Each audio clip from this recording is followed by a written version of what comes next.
Hello everyone, welcome to 13th episode of global and Indian affairs. वैसे आज के episode को स्टार्ट करने से पहले मैं ये बता दूं कि मेरा जो चैनल है ये प्राइमरीली करंट अफेयर्स के ऊपर डिस्कशंस करते हैं, ठीक है। एंड हर एक एपिसोड के एंड में हम कुछ ऑब्जेक्टिव क्वेश्चंस डिस्कस करते हैं जो वेरियस कॉम्पिटिटिव एग्ज़ाम्स में आ सकते हैं। तो काइंडली अगर आप मेरा वीडियो देख रहे हैं तो एंड तक डेफिनेटली देखिएगा।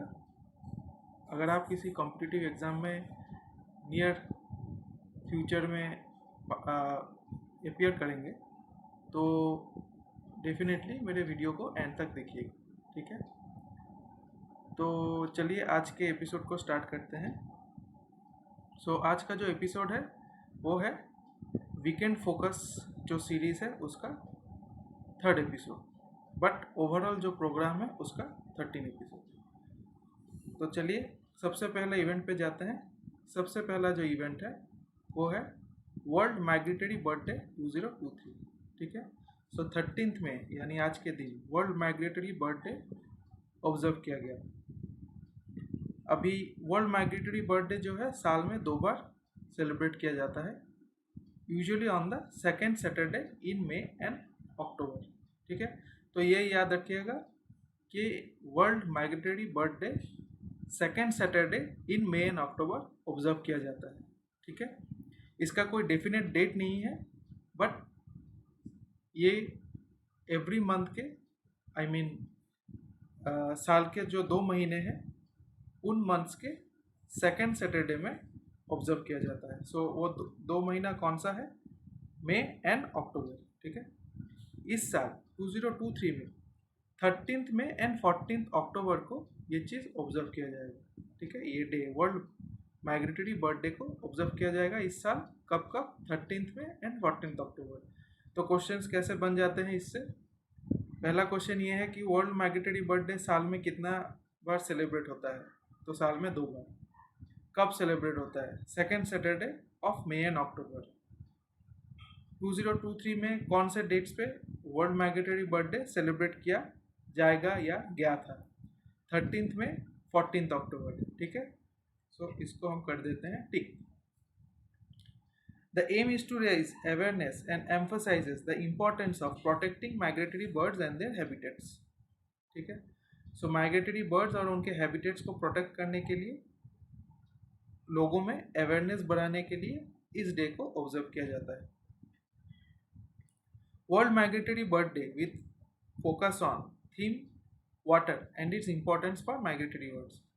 काफ़ी इम्पोर्टेंट है, सिंपल सा काफ़ी थीम है, तो याद रखने में प्रॉब्लम नहीं होगा। World migratory birthday 2023, theme water, ठीक है। World Migratory Birthday was initiated in 2006 by the Secretariat of the Agreement on the Conservation of African Eurasian Migratory Waterbirds (EIWA) in collaboration with the Secretariat of the Convention on the Conservation of Migratory Species of Wild Animals, ठीक है। ये जो 2 terms है, EIWA and conservation of migratory species of wild animals, इनको हमने last week को discuss किया था, ठीक है। Central flyway, central Asian flyway Kaif, ठीक है, उस पर हम लोगों ने डिस्कस किया था। तो एक बार लास्ट वीक के एपिसोड्स को देख लीजिएगा। मोस्ट प्रोबेबली ये जो कैफ है वो 6th या 7th में को डिस्कशन हुआ था, ठीक है। Originally the idea of designating a day for migratory birds arose in the United States in 1993 when the US Fish and Wildlife Service, the Smithsonian Migratory Bird Center, and the Cornell Laboratory of Ornithology initiated celebrations of the International Migratory Bird Day, which encourages bird festivals and education programs across the Americas, ठीक है। Although this day was and continues to be successfully celebrated in the Western Hemisphere, something similar was missing for the rest of the world, ठीक है। Initially ये American countries में celebrate किया जाता था, but rest of the world में celebrations नहीं होता था। On the occasion of its 10th anniversary in 2005, EIVA Secretariat initiated the Migratory Waterbirds Days, which were held in Africa, Europe, and parts of Asia. As this event was well received in the African Eurasian region, it was decided to broaden the scope into a commemorative day that celebrates all migrating birds on a global scale. So basically 2005 में एवा secretariat ने migratory waterbird days observe करना चालू किया था. ठीक है, ये जो इवेंट है अफ्रीकन यूरेशियन रीजन में काफ़ी इनको इस इवेंट को काफ़ी तारीफ मिला.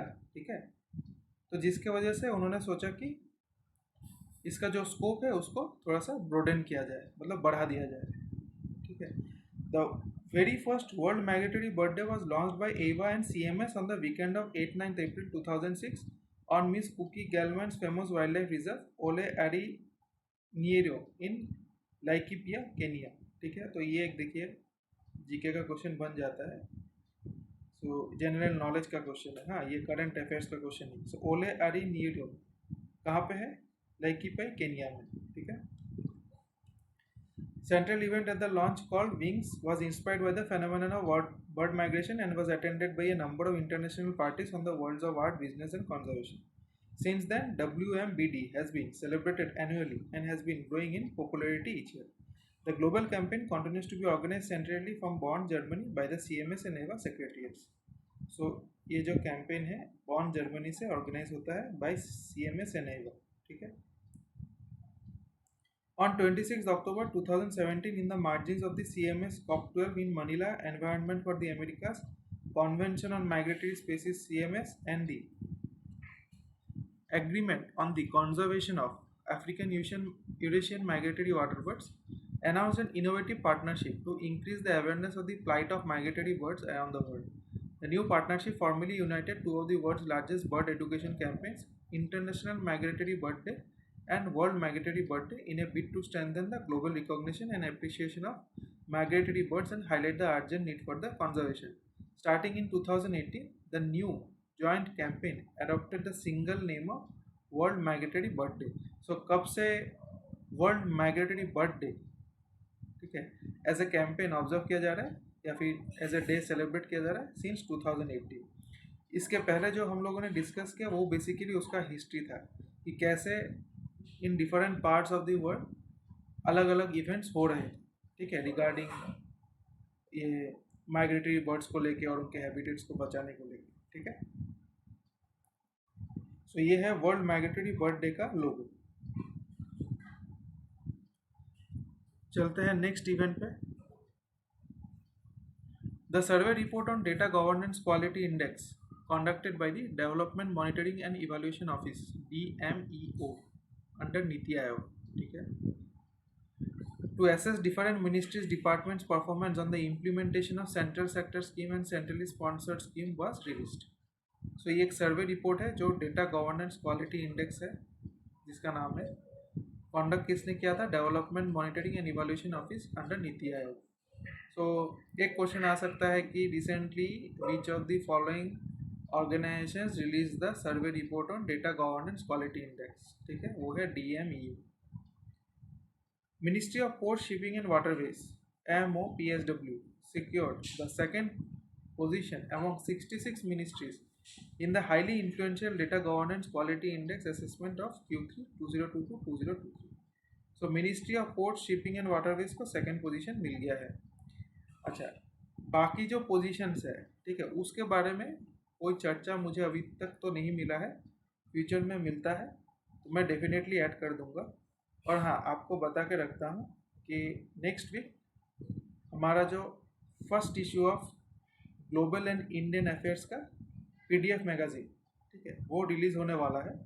तो उसमें हमने जो भी लास्ट वीक मतलब फर्स्ट वीक ऑफ मई और सेकेंड वीक ऑफ मई में जितने भी इवेंट्स हुए हैं जो हमने वीडियोस में कवर किया है और जो कवर नहीं हुए थे, ठीक है, सबका कॉम्बिनेशन उस मैगज़ीन में मैंने डाल के रखा है. और उसमें 400 प्रैक्टिस क्वेश्चंस होंगे. ठीक है, और ये जो मैगज़ीन है वो बेसिकली एवरी 15 डेज़ में हम लोग रिलीज़ करेंगे प्रैक्टिस पर्पस। उसमें साथ में कुछ इंग्लिश रिलेटेड एक्सरसाइज भी रहेंगे, ठीक है।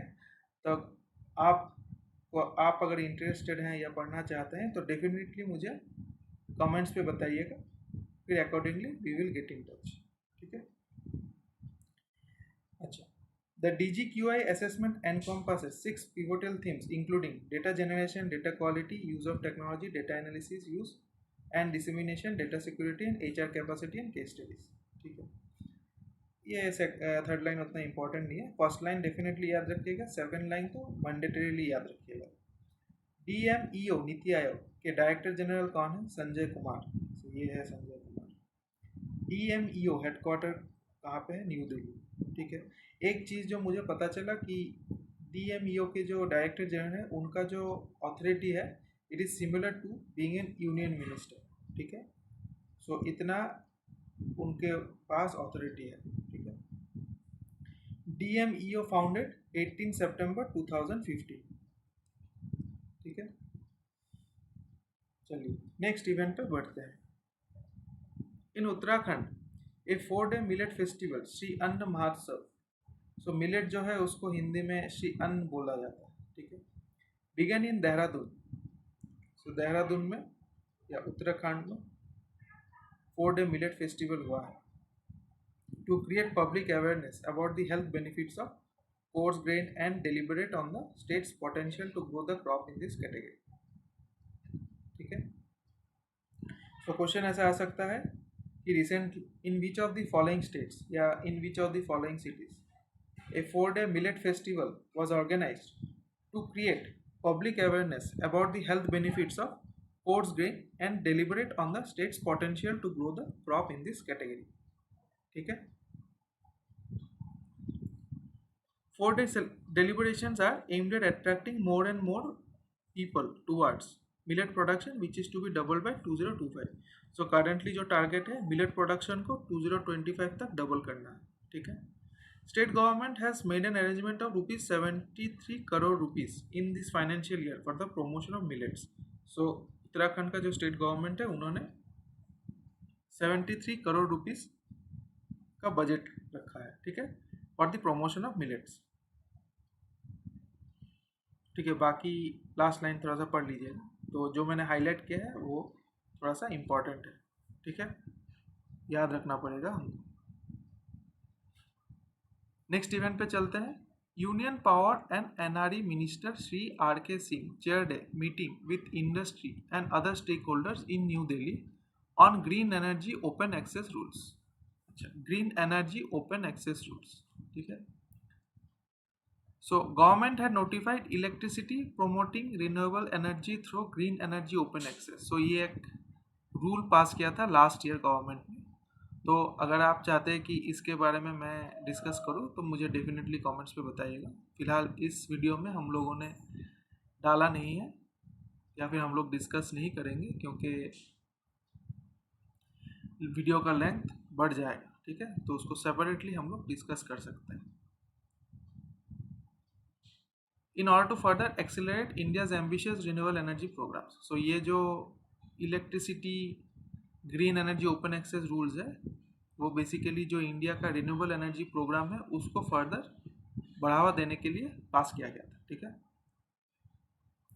Green energy open access rules 2022 are a major step towards India going green and cutting emissions by 45% in line with India's updated nationally determined contributions target for 2030, ठीक है। सो यही सेम चीज़ हम लोगों ने परसों के एपिसोड में इंडियन कार्बन मार्केट के एसोसिएशन हम लोगों ने डिस्कस किया था, ठीक है।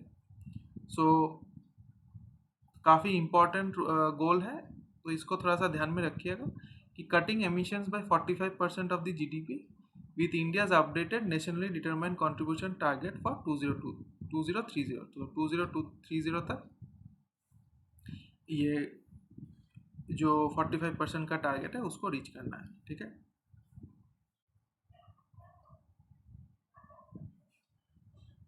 Green energy open access is allowed to any consumer and the limit of open access transaction has been reduced from 1 megawatt to 100 kilowatt for green energy to enable small consumers to purchase renewable power through open access. ठीक है, ये उतना important नहीं है। Next event पे चलते हैं। Union minister of health and welfare doctor Mansukh Mandaviya addressed the G7 health ministerial meeting on global health architecture in Nagasaki Japan. G7 meet कहाँ पे होने वाला है? हिरोशिमा में। G7 हेल्थ मिनिस्ट्रियल मीटिंग कहाँ पे हुआ है? नागासाकी में। ठीक है। Health ministers of the G7 countries along with the outreach 4 countries. सो ये ध्यान में रखिएगा, outreach 4 countries, India, Indonesia, Vietnam and Thailand. ठीक है, तो G7 के आउटरीच 4 कंट्रीज में कौन कौन से मेंबर आ जाते हैं? India, Indonesia, Vietnam and Thailand. ठीक है, सो शॉर्ट फॉर्म में बोल देते हैं IIVT। ठीक है, इसको याद रखिएगा क्योंकि क्वेश्चन ऐसा आ सकता है, which of the following countries are a part of the G7 outreach 4 country. ठीक है, या G7 आउटरीच 4 मेंबरशिप, ऐसा कुछ। So India, Indonesia, Vietnam and Thailand. Next event पे चलते हैं। The reserve bank of India took a significant step towards addressing the issue of greenwashing in the financial sector by collaborating with the Global Financial Innovation Network GFIN। So RBI ने किसके साथ collaborate किया है? GFIN, global financial innovation network, to address the issue of green washing in the financial sector. ठीक है, अभी ये green washing का मतलब क्या है? इट एम्स टू टैकल, सो ये जो पार्टनरशिप है, it aims to tackle the deceptive practice of greenwashing, which is financial institutions make false or exaggerated environmental claims to attract investments for purportedly sustainable projects। ठीक है, सो कुछ financial institutions होते हैं, basically वो जाली काम करते हैं। ठीक है, तो वो लोग फॉल्स या बढ़ा चढ़ा के बताते हैं कि भाई इसका कोई एनवायरमेंटल इम्प्लीकेशन नहीं है या फिर एनवायरनमेंट में पॉजिटिव कंट्रीब्यूशन है। ठीक है, ऐसा करके बढ़ा चढ़ा के बता के इन्वेस्टमेंट अट्रैक्ट करने का कोशिश करता है। ठीक है, सो इसको बोलते हैं green washing. The RBI will be among the 13 international regulators taking part in GFIN's green washing tech sprint. So एक टेक्स प्रिंट भी होने वाला है। तो मैंने टेक्स प्रिंट के बारे में ज़्यादा डिटेल्स नहीं डाला क्योंकि टेक्स प्रिंट बेसिकली एक कंपटीशन है जहाँ पे ये जो डिफरेंट रेगुलेटर्स है वो पार्टिसिपेट करेंगे और वो एक टूल डेवलप करेंगे ताकि ये जो ग्रीन वॉशिंग का प्रॉब्लम है उसको सॉल्व कर पाए। ठीक है, the collaboration between RBI and GFIN is intended to promote transparency and integrity in sustainable finance. ठीक है, सो ये बेसिकली मेन गोल है इनका, ये ग्रीन वॉशिंग का जो कोलैबोरेशन है। ठीक है, और ग्रीन वॉशिंग टेक्स प्रिंट जैसे मैंने बोला कि वो लोग एक टूल डेवलप करेंगे। ठीक है, सब मिल के, सब RBI अपना टूल डेवलप करेगा और जो भी पार्टिसिपेंट्स है सब मिलकर अपना एक टूल डेवलप करेंगे। फिर उसका जो भी आउटपुट आएगा या आउटकम आएगा हम डेफिनेटली फ्यूचर में डिस्कस करेंगे। ठीक है, सो ये है GFIN का लोगो। GFIN is an international network of financial regulators and organizations that work together to foster innovation and share best practices in the financial sector। ठीक है, so innovation and best practices in the financial sector, यही है GFIN का उद्देश्य। GFIN was launched in January 2019 and comprises over 70 international organizations। so ये ध्यान में रखिएगा, 2019 को बना था GFIN एंड 70 इंटरनेशनल ऑर्गेनाइजेशंस इसका, ओवर 70 इंटरनेशनल ऑर्गेनाइजेशंस इसका मेंबर्स हैं। ठीक है, बढ़ते हैं नेक्स्ट इवेंट पे। President of India Shrimati Droupadi Murmu paid homage to Shri Fakhruddin Ali Ahmed, former president of India, on his birth anniversary at Rashtrapati Bhavan. So 13th में बर्थ एनिवर्सरी है श्री फखरुद्दीन अली अहमद का। ठीक है, वो 5th प्रेसिडेंट ऑफ इंडिया थे फ्रॉम 1974 टू 1977। ठीक है,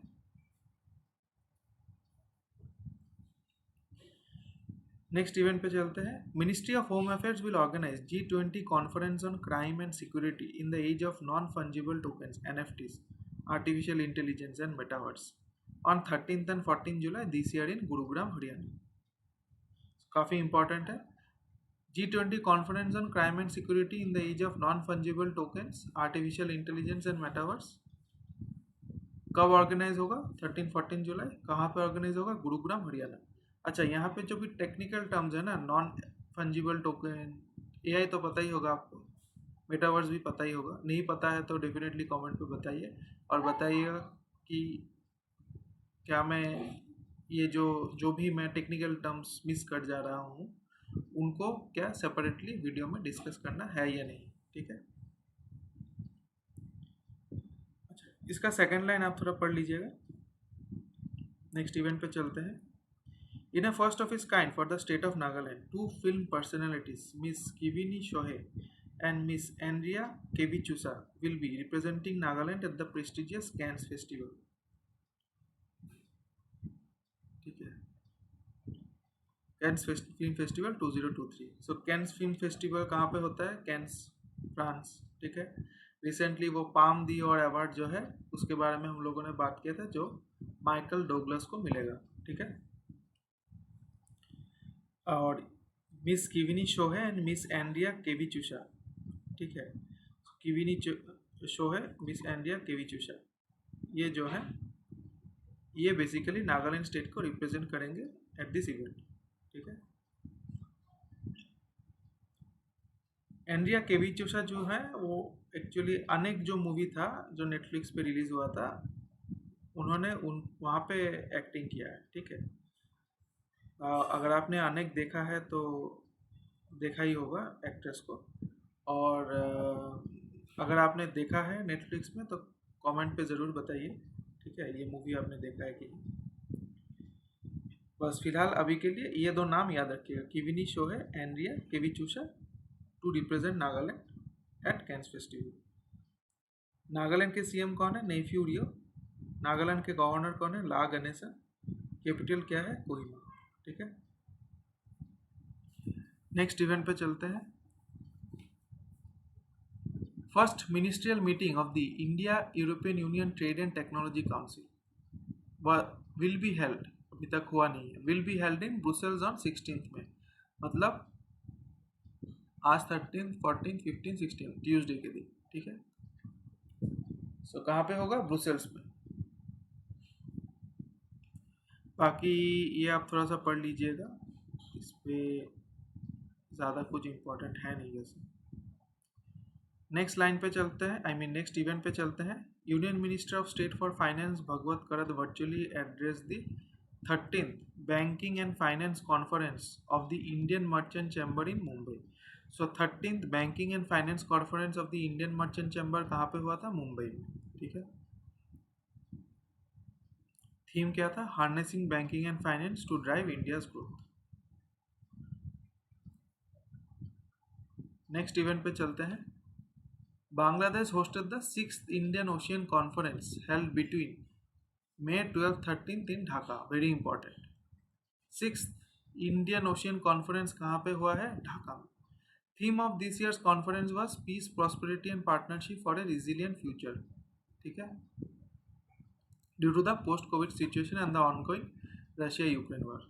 So इस थीम को सिलेक्ट करने का रीज़न ये है कि पोस्ट कोविड जो सिचुएशन चल रहा है एंड रशिया यूक्रेन का जो वार चल रहा है। ठीक है। Conference was organised by India foundation in association with the Bangladesh ministry of foreign affairs. So India foundation का लोगो है।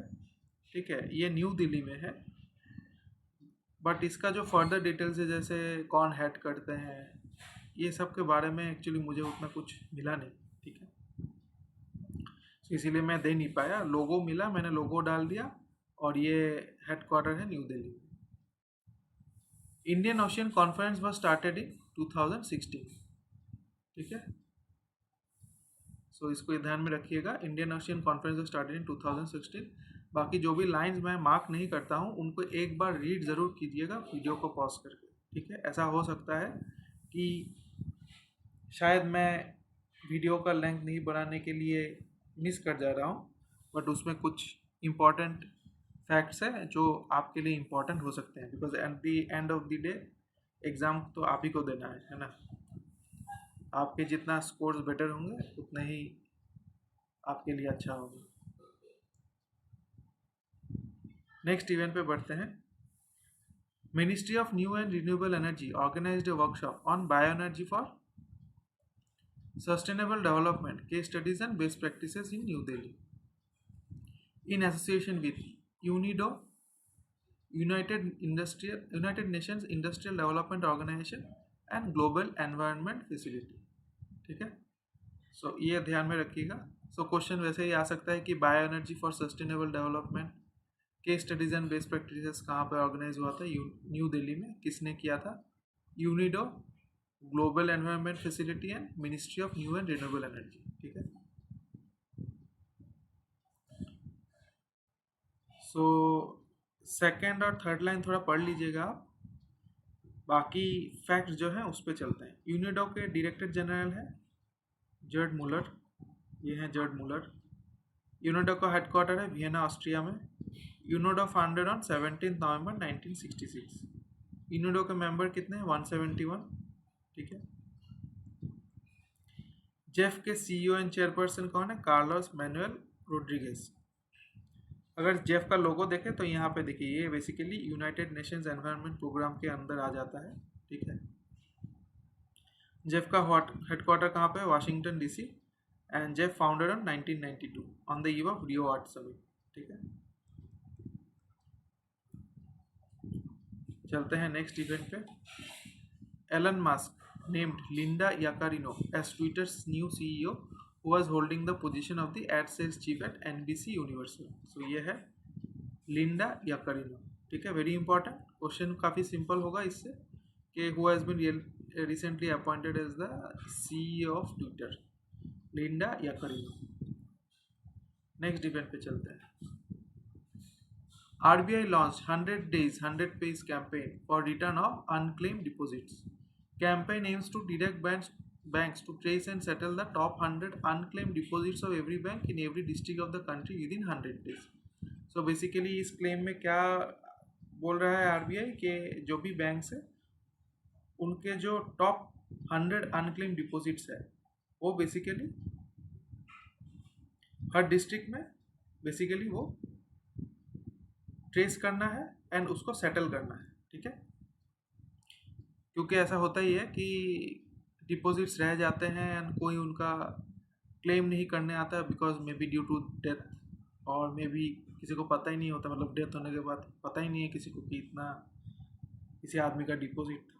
ठीक है, फैमिली मेम्बर्स को पता नहीं होता, तो प्रोबेबली ये कॉज ऑफ कॉन्सर्न है एंड इसीलिए आरबीआई ने ये 100 डेज 100 पेज का कैंपेन लॉन्च किया है। ठीक है, सेकेंड लाइन थोड़ा सा पढ़ लीजिएगा।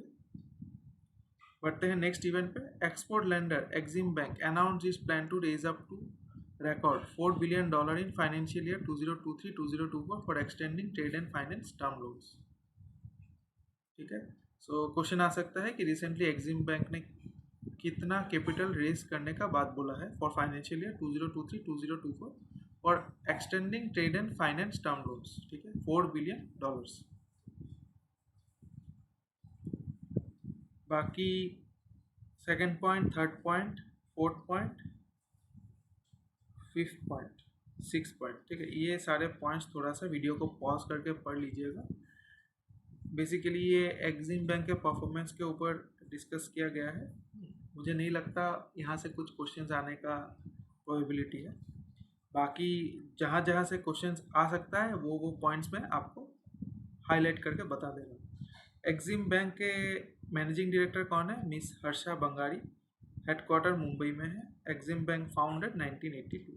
ठीक है,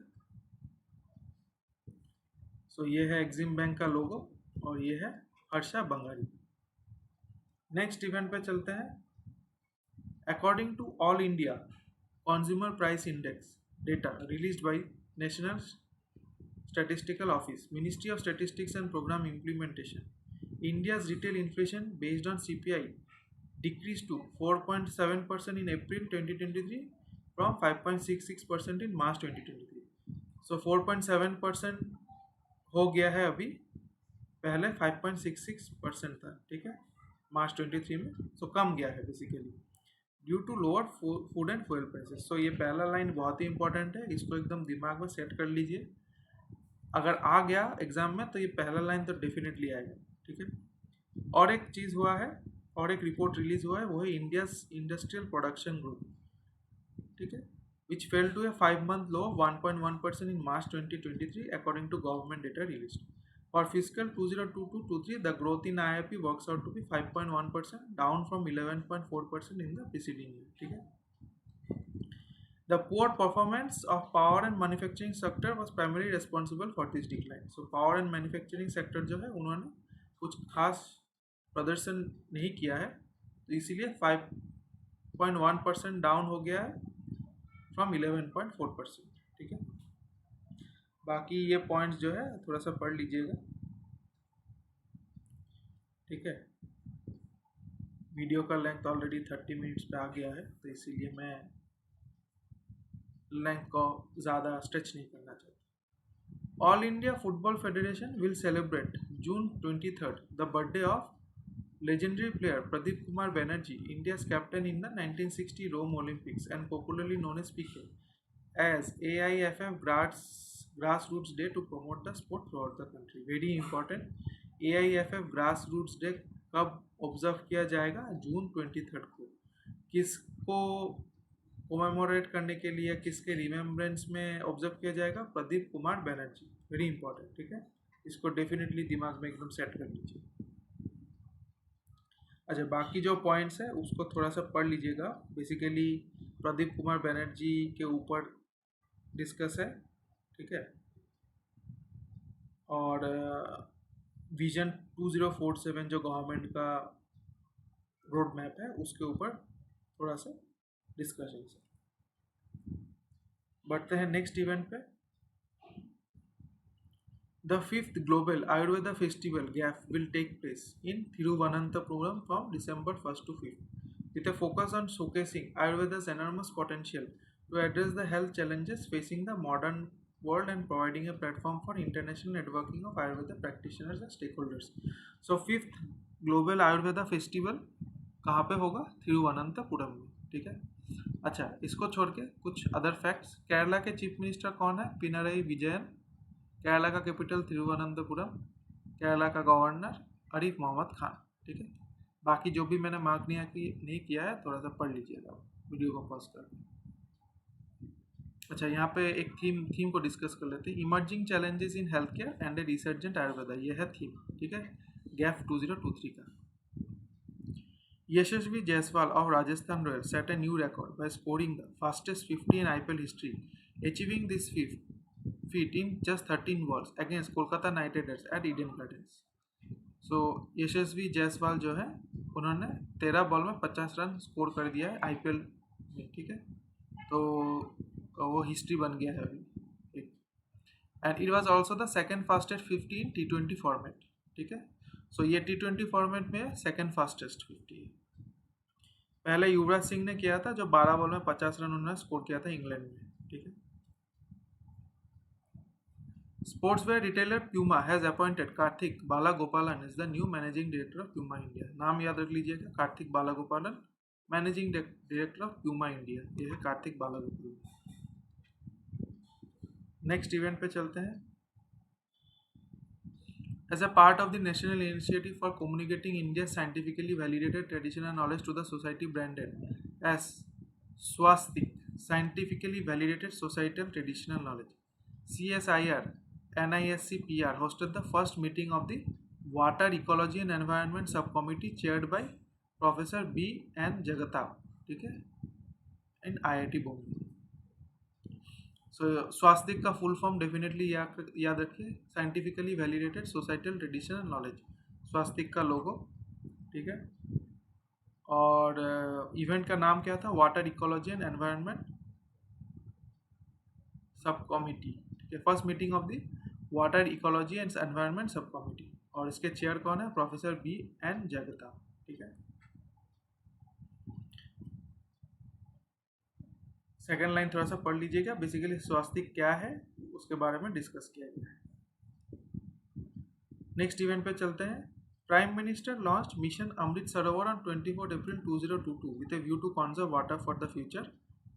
The objective of the mission was to develop at least 75 Amrit Sarovar in every district of the country on the occasion of Amrit Mahotsav of Independence. Overall, under this mission, a target was set to build 50,000 Sarovar by August 15, 2023. So far, 50,071 Amrit Sarovar have been completed, reaching the target before schedule. तो ये last year आपको याद होगा, mission Amrit Sarovar launch किया गया था 24 अप्रैल 2022 को, ठीक है। तो उसमें बोला गया था कि इस साल की इंडिपेंडेंस से पहले 50,000 अमृत सरोवर बनाए जाएंगे। तो अमृत सरोवर बेसिकली क्या है, कुछ नहीं, वो टैंक्स होल्डिंग हॉली वाटर, ठीक है। तो गंगा जल जो है बेसिकली उसको होल्ड करने के लिए अमृत सरोवर बनाने का बात था। तो गवर्नमेंट ने अचीव कर लिया है वो टारगेट, ठीक है। आज का last event, IBM in collaboration with NASA unveiled a new geospatial foundation model designed to convert satellite data into high-resolution maps of floods, fires, and other landscape challenges to reveal the planet's past and hint at its future. So यहाँ से क्या question बन जाता है कि which of the following tech giants recently in collaboration with NASA unveiled a new geospatial foundation model designed to convert satellite data into high-resolution maps of floods, fires and other landscape changes to reveal the planet's past and hint at its future, ठीक है। Answer होगा IBM, ठीक है। सो चलिए कुछ questions try कर लेते हैं। World migratory bird day is observed how many times a year? Twice a year. According to the recently released Data Governance Quality Index survey report conducted by the DMEO Niti Aayog, which of the following ministries secured the second position in the index? Ministry of Ports, Shipping and Waterways. In which of the following states a 4-day millet festival is being organized to create public awareness about the health benefits of oats grain and deliberate on the state's potential to grow the crop in this category? Uttarakhand. एक चीज़ याद रखिएगा कि UN ने इस साल को international year of millets करके declare किया है। सो मिलेट्स लेके काफ़ी चर्चा हो रहा है, काफ़ी कुछ डेवलपमेंट प्रोग्राम्स चल रहा है, ठीक है। G7 Health Ministerial Meeting on Global Health Architecture was held in which of the following cities? Nagasaki.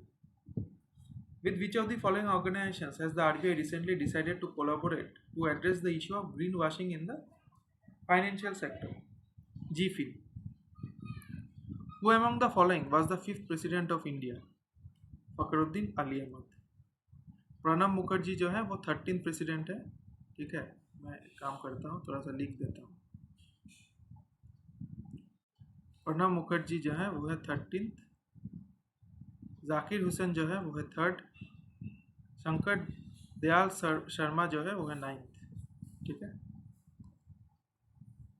और सॉरी इनका लिखना भूल गया, फखरुद्दीन अहमद जो है वो है 5th।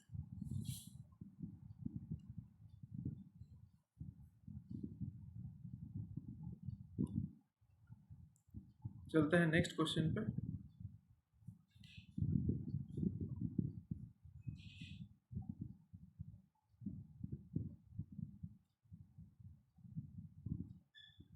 Ministry of Home Affairs will organize G20 conference on crime and security in the age of non-fungible tokens (NFTs), artificial intelligence and metaverse on 13th and 14th July this year in which of the following cities?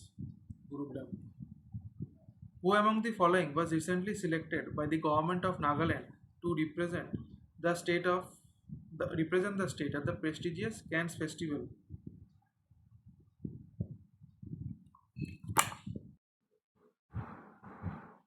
2023 Kivini Shohei, Andrea Kevichusa, taken both A and B. First ministerial meeting of the India-European Union Trade and Technology Council will be held on 16th May in which of the following cities? Brussels. 13th Banking and Financial Conference of the Indian Merchant Chamber was held in Mumbai. 6th Indian Ocean Conference was held in Dhaka. UN Industrial Development Organization headquarters is located in Vienna, Austria. Who among the following was recently appointed as the CEO of Twitter? Linda Yaccarino. Which of the following campaign was recently launched by RBI for return of unclaimed deposits by banks? 100 days, 100 pays. Exim Bank is headquartered in Mumbai. According to All India Consumer Price Index data released by National Statistical Office, Ministry of Statistics and Program Implementation, India's retail inflation based on CPI decreased to dash in April 2023 from 5.66% in March 2023 due to lower food and fuel prices. 4.7%. AIFF Grassroots Day will be observed on June 23rd. Fifth Global Ayurveda Festival will take place in Dash from December 1st to 5th, Thiruvananthapuram.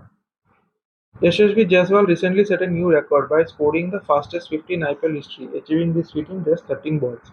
Which of the following teams does he represent? Rajasthan Royals. Who among the following was recently appointed as the managing director of Puma India? Karthik Balagopalan. Recently, which of the following tech giants, in collaboration with NASA, unveiled a new geospatial foundation model designed to convert satellite data into high-resolution maps of flood, fire, and other landscape changes to reveal the planet's past and hint at its future? IBM. Who among the following is the CM of Nagaland? Neiphiu Rio. ला गणेशन है governor, Conrad Sangma है मेघालय के CM, N Biren Singh है मणिपुर के CM. Global Environment Facility (GEF) headquarters is located in Washington DC. Recently, export lender Exim Bank announced its plans to raise up to dash in financial year 2023-24 for extending trade finance and term loans. $4 billion. For fiscal 2022-23, growth in IIP works out to be dash down from 11.4% in the preceding year, 5.1%. So guys, आज के लिए इतना ही. अगर आपको कुछ information यहाँ पे गलत लगे तो डेफिनेटली कमेंट्स में बताइएगा. अगर आपको वीडियो अच्छा लगता है, मैं जो इन्फॉर्मेशन प्रोवाइड करता हूँ वो लगता है कि हाँ आपको हेल्प करेगा, तो लाइक ज़रूर कीजिएगा, चैनल को सब्सक्राइब ज़रूर कीजिएगा, ठीक है, ताकि आपको अपडेट्स मिलता रहे. सो आज के लिए इतना ही. गुड नाइट, शुभ रात्रि.